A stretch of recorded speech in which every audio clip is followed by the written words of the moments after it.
బంకురా జిల్లాను పశ్చిమ బర్ధమాన్ను కలిపేలా దామోదర్ మీద ఒక వంతెన కావాలని మేము కోరుకున్నాము మరియు ఈ అనుమతి మాకు ఇవ్వండి అని నేను విధానసభలో మమతా బెనర్జీకి చాలాసార్లు చెప్పాను. మీరు దీన్ని చేయండి.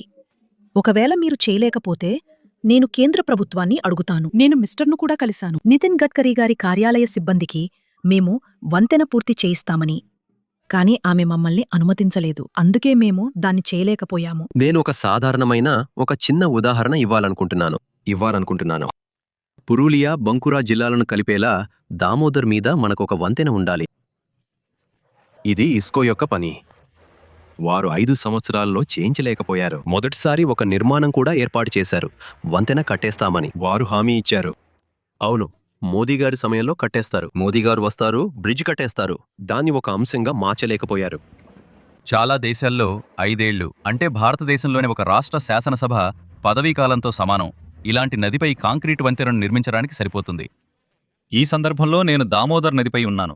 ఇది ఈ వైపు అసన్సోల్ను, అవతలి వైపు బంకురాను కలుపుతుంది. కాబట్టి నేను చెప్పినట్లుగా ఇలాంటి నదులపై కాంక్రీటు వంతెనలు నిర్మించబడతాయి. ఇక్కడ కేవలం నేను ఉన్నటువంటి వెదురు వంతెనలు నిర్మించడానికి, అవి వరదల్లో కొట్టుకుపోవటానికి, మళ్లీ పునర్నిర్మించడానికి మాత్రమే సరిపోయింది. ఇప్పుడు నేను బీజేపీ ఎమ్మెల్యేను, టీఎంసీ ప్రత్యర్థిని ఇద్దరిని ఇంటర్వ్యూ చేయడం ఇప్పుడే విన్నారు. నిజానికి ఇది ఒక రాజకీయ చాణక్యం. ఎందుకంటే ఇక్కడ కాంక్రీట్ వంతెన రాకపోవడానికి వారిద్దరూ ఒకరినొకరు నిందించుకుంటున్నారు. ప్రభుత్వానికి మేము చాలాసార్లు చెప్పాము, మాకు ఒక వంతెన కావాలి. అందుకోసం మాకు సేతు ఔర్ దామోదర్ సేతు బంధన్ కమిటీ కూడా ఉంది. అవునా? అవును.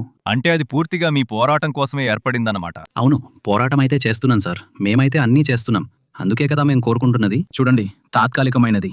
వర్షాకాలం వస్తుంది, మళ్ళీ కూలిపోతుంది, మళ్ళీ కొత్తది కూడా కడతారు. అలాగా?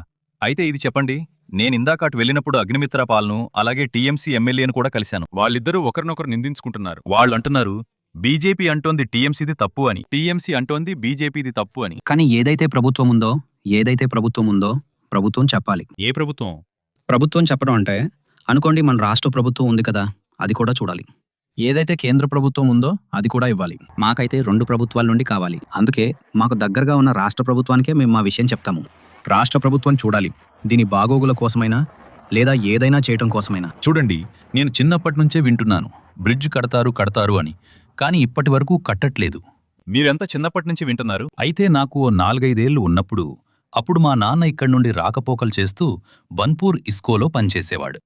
సైకిల్ మీద ఇక్కడికి రాకపోకలు చేసేవాడు. ఇప్పుడు ఆలోచించండి, బ్రిడ్జ్ అయితే ఉంది కానీ వర్షాకాలంలోనే అది కొట్టుకుపోతుంది. ఆ సమయంలో ఆలోచించండి, ఇంత నిండుగా ఉన్న నదిలో పడవలో ఎంత ప్రమాదం ఉంటుందో. రాకపోకలు చెయ్యాల్సి ఉంటుంది, కానీ తప్పనిసరి పరిస్థితుల్లో మనిషి పని కోసం వెళ్లాల్సిందే. మరియు ఏమీ అనుకోకపోతే ఇప్పుడు మీ వయసెంత? ఇప్పుడు నాకు 29. అంటే మీరు 4-5 సంవత్సరాల నుండి వింటున్నారు. ఇప్పుడు 29 ఏళ్లు వచ్చాయి. అంటే 25 సంవత్సరాలుగా ఇదే పరిస్థితి. అవునవునవును, కొత్త ప్రభుత్వాలు వస్తూ పోతూ ఉంటాయి, మరియు ఇది చేస్తామని చెబుతాయి, కానీ ఇప్పటి వరకు ఏమీ జరగలేదు. ఇప్పుడు మౌలిక సదుపాయాలు అసన్సోల్ సమస్యలలో ఒకటి మాత్రమే. ఇది బెంగాల్ యొక్క బొగ్గు మరియు పారిశ్రామిక ప్రాంతం, మరియు ఇక్కడ మరో ముఖ్యమైన సమస్య భారీ పరిశ్రమల మూసివేత. ఈ మొత్తం సమస్యను అర్థం చేసుకోవడానికి నేను ఎక్కడున్నానో మీకు చెప్తాను. నేను బర్న్పూర్ అనే ప్రదేశంలో ఉన్నాను. దశాబ్దాల క్రితం ఒకానొక సమయంలో బర్న్పూర్ ఈ ప్రదేశం యొక్క పారిశ్రామిక పటిష్టతకు ప్రతీకగా ఉండేది. ఇప్పుడు ఇక్కడ చాలా మూతపడిన యూనిట్లున్నాయి. ముఖ్యంగా ఇది బర్న్ స్టాండర్డ్ కంపెనీ. ఇది క్రమపద్ధతిలో నిర్వీర్యం చేయబడిన పారిశ్రామిక రంగానికి నిజమైన ఉదాహరణ. ఈ విషాదాన్ని అర్థం చేసుకోవాలంటే ఆ కంపెనీ ఏమిటో మీరు అర్థం చేసుకోవాలి. ఈ బర్న్ స్టాండర్డ్ కేవలం ఒక ఫ్యాక్టరీ మాత్రమే కాదు, అది ఇంజనీరింగ్లో ఒక దిగ్గజం. హౌరా వంతెన నిర్మాణానికి సహాయపడిన, దక్షిణేశ్వర్ ఆలయానికి ఇనుమును అందించిన, అలాగే ఎన్నో రైల్వే వ్యాగన్లను తయారు చేసిన కంపెనీ ఇది. ఇప్పుడు దాన్ని చూడండి, ఆ తాళం చూడండి. 2018లో కేంద్ర కేబినెట్ దీన్ని మూసివేసింది. మరియు ఈ రోజుల్లో ఇక్కడ తయారవుతున్న ఏకైక విషయం నిశ్శబ్దం. ఇక్కడ రాజకీయ బాధ్యత అనేది ప్రతిపక్షాలు మరియు అధికారంలో ఉన్నవారు ఇన్నేళ్లుగా వాదించుకుంటున్న విషయం.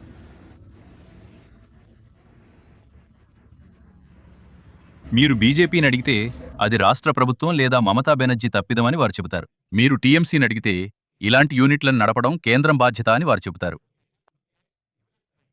ఇప్పుడు ఇక్కడ మూతపడింది ఇది ఒక్కటే కాదు. ఈ వైపున మూతపడిన గేట్లున్న మరెన్నో కంపెనీలున్నాయి. ఒకప్పుడు కేవలం బెంగాల్లోనే కాక ఈ దేశం యొక్క తూర్పు ప్రాంతం మొత్తంలో పారిశ్రామికీకరణకు ప్రతీకగా నిలిచిన ప్రదేశంలో ఇది నిజంగా ఒక విషాదం. మూతపడిన ఈ కంపెనీ విషయంలో రాజకీయ దోషం ఎవరిది? రాజకీయంగా ప్రతి ఒక్క యూనియన్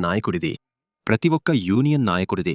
ఎందుకంటే ఇది గనక మూతపడితే ఒకటి, లాభాల్లో నడుస్తున్న ఫ్యాక్టరీ మూతపడుతోందంటే దాన్ని యూనియన్ తప్ప ఇంకెవ్వరూ మూయించలేరు. ఇది మూతపడడానికి దారితీసిన పరిస్థితులేమిటి? ఏ పరిస్థితి లేదు. ఇక్కడ నాయకులందరూ బీఆర్ఎస్ తీసుకుంటే ఈ డబ్బులొస్తాయి అని ఆశ చూపించారు. ఇక్కడే కర్మాగారం మూతపడింది.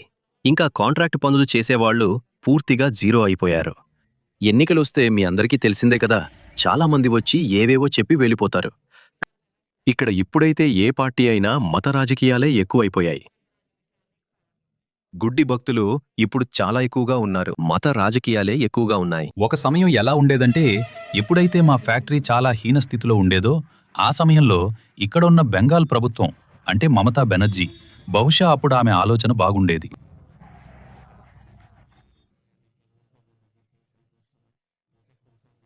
ఆ సమయంలో మళ్ళీ 10 ఏళ్ల వరకు లాగారు. ఆ తర్వాత నుండి అయితే మళ్ళీ ఇప్పుడు మీకు ఎవరి మాట మీద ఎక్కువ నమ్మకం ఉంది? బీజేపీ కూడా పరిశ్రమలు పెడతామంటుంది, టీఎంసీ కూడా పరిశ్రమలు పెడతామంటుంది.